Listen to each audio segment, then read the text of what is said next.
there is this thing that the narcissist does,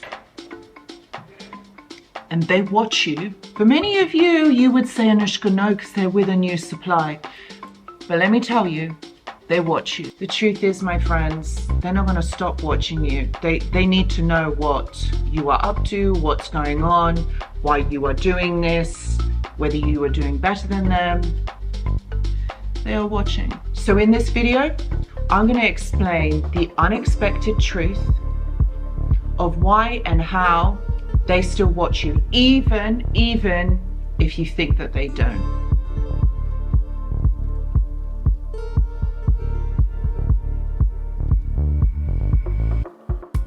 Hello and welcome back. I hope that you're all doing really well. So in this video today, I really wanted to talk about why the narcissist continues to watch you even though you're not in a relationship with them, or maybe it is a family member that maybe you're not talking to anymore, and maybe there's been some words exchanged and you're like, okay, I've seen you watching me, I've seen you on social media, probably from a fake account, because they're gonna hide, they're not gonna want you to know that they are watching. And yeah, it will still happen. It will. Even though you think it may not, they're still going to be watching you. But before I get into the video, I just quickly want to mention that I do go live on this channel most weeks. And if you have a question or there's something on your mind, I would say type it into the community chat, because actually, do you know what? In the live chat that's going on, it is so lively and so supportive, because we do have such a wonderful community, and they will probably answer your question, or I might actually see it in the chat and answer your question, because it goes so quick and I don't always see the questions. But anyway, if you want more information on when I'm going live, please see the description box below. So my friends, okay, so the thing is, yeah, they're going to be watching, okay? They're the type of individuals, okay, that can't disconnect from you in a healthy way. They need to be watching you. And the reason why they watch you is because they want to know how you're getting on. And you're like, Anushka, but they're with someone new.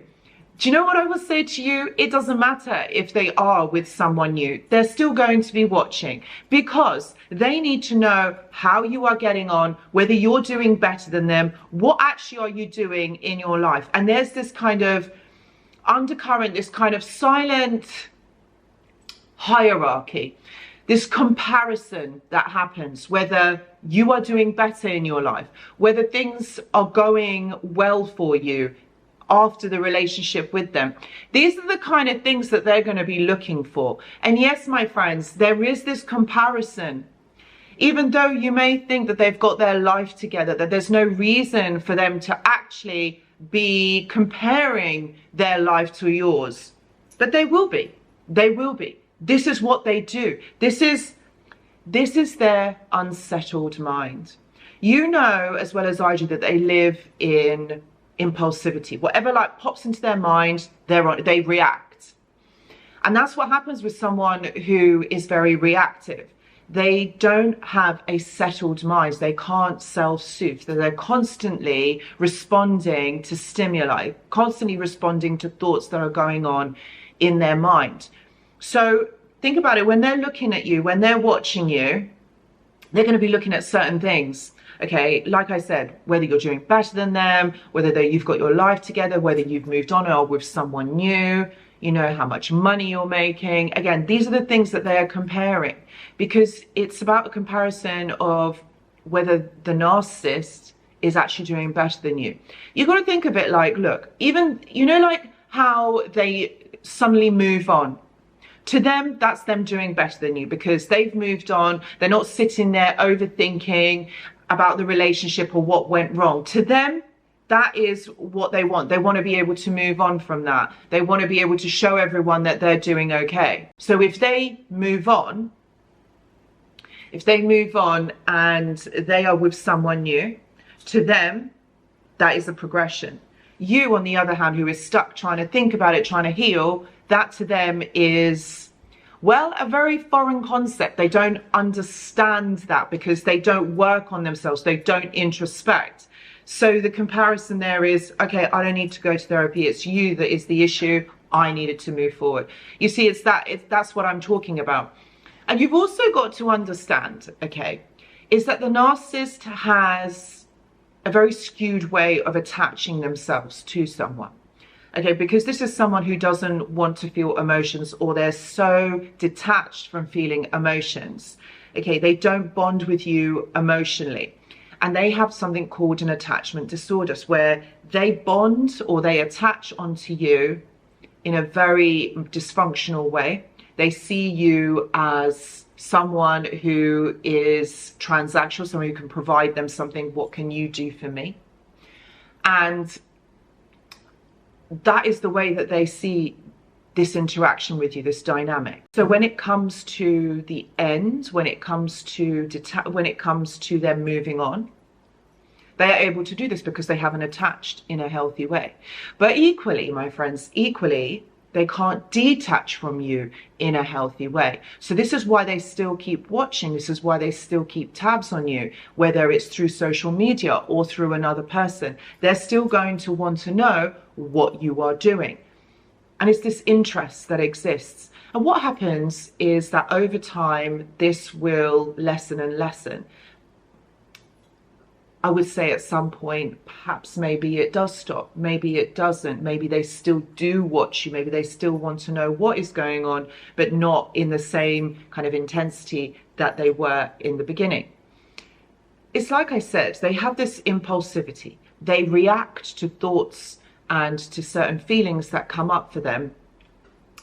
And you see, when they are not able to detach from you, this is what they do. This is why, my friends, this is why they tend to come back.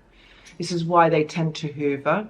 And you'll notice that actually there's no other relationship like this, where you'll never experience something like this unless it's with a narcissist, because they are the only ones that will tend to hoover, that will tend to watch. Because if you think about it, when you break ties or when you break from a relationship, both parties know where they stand. One party's like, okay, this relationship isn't working. You talk it out. And that's the key here. This is the communication. You talk it out. You talk between yourselves why perhaps maybe this isn't working or why it's not worked out. And what you do is you kind of move forward from that. You don't tend to keep watching, because yes, that's quite painful. It's quite hurtful for those of you that maybe still have feelings, or you're in love with the person and you're seeing that they're getting on with their life. And this can become quite emotionally dysregulating for you, because you feel sad because you still love that person, you still have feelings. And you see, I think that a lot of us confuse that, why the narcissist is watching us still. We think that maybe they have feelings for us, maybe they love us, maybe they are watching us because they want to get back with us in some way. But it's not that at all. It is a competition. It is a competition. It's hierarchy. I've got to be doing better than you. I've got to show the world that I am better than you. And it's an ego process, a dysfunctional ego process, that they've got to prove themselves. This is something that hasn't been, accomplished in childhood. So they are constantly wanting this approval. It's a validation.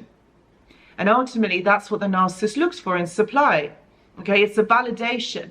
So for themselves. So when they look at you and you're not doing good, they're like, yeah, this is great. I'm glad that they can't get over me.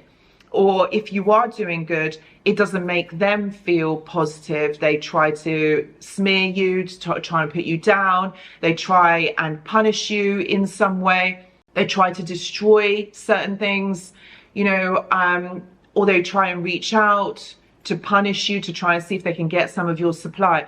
None of which are positive responses to you. It is always negative.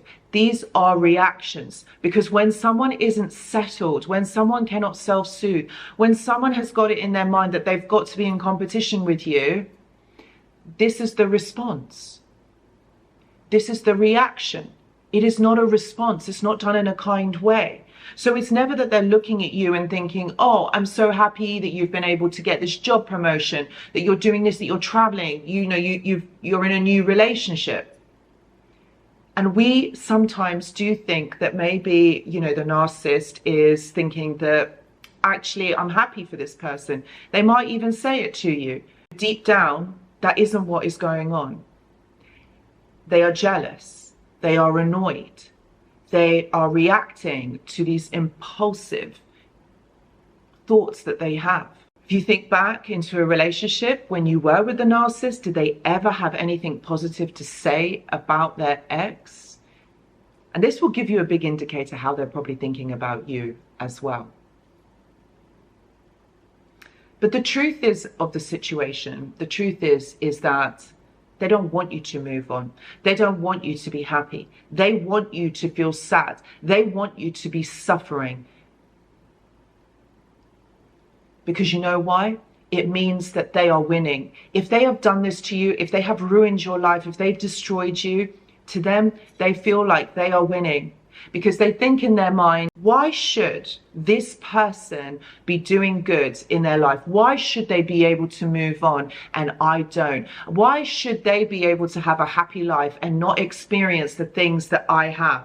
So it's this jealousy, it's this kind of underlying competition that I keep talking about in this video. It is this competition. They may not say it to you, probably you can feel it, but actually it is this comparison that you have a better life or you didn't experience what they did, so they try to destroy, they try to make you feel worse. And ultimately, do you really need someone like that around you in your life? Do you, even if they're hoovering you, do you really want to be engaging with somebody like that? So guys, I really hope that this video helps you to kind of see this from a different point of view, but also to understand the truth behind them actually watching you, them actually spying on you. For some of you, it might be actually quite scary that they do this, but ultimately what you have to realize is that they are constantly comparing themselves to you. They want something. They want to know whether you are doing good, whether you are doing better than them, or how they can compare to you. I think to myself, like, why would you waste your time doing things like that? I think, like, I just concentrate on myself and move forward. Yeah, it might be hurtful, but actually, you know what? You just want to move forward. Narcissist doesn't think like that. They really don't. So don't get it mixed up that they actually care and they want to come back to you. So if you are someone that is going through this, please know that I do offer one-to-one consultations. Please see the description box below. I also have a mentorship program, and I also have a journal club. And if you would like to join them or want more information, please see the description box below. I also have a Discord server, which is absolutely free for you to join. This is a community of like-minded individuals who have gone through similar experiences like you. And if you would like to discuss this in a safe space, please join the Discord server. The details are in the description box. Thank you so much for watching, and I really hope to see you in the next video. Goodbye.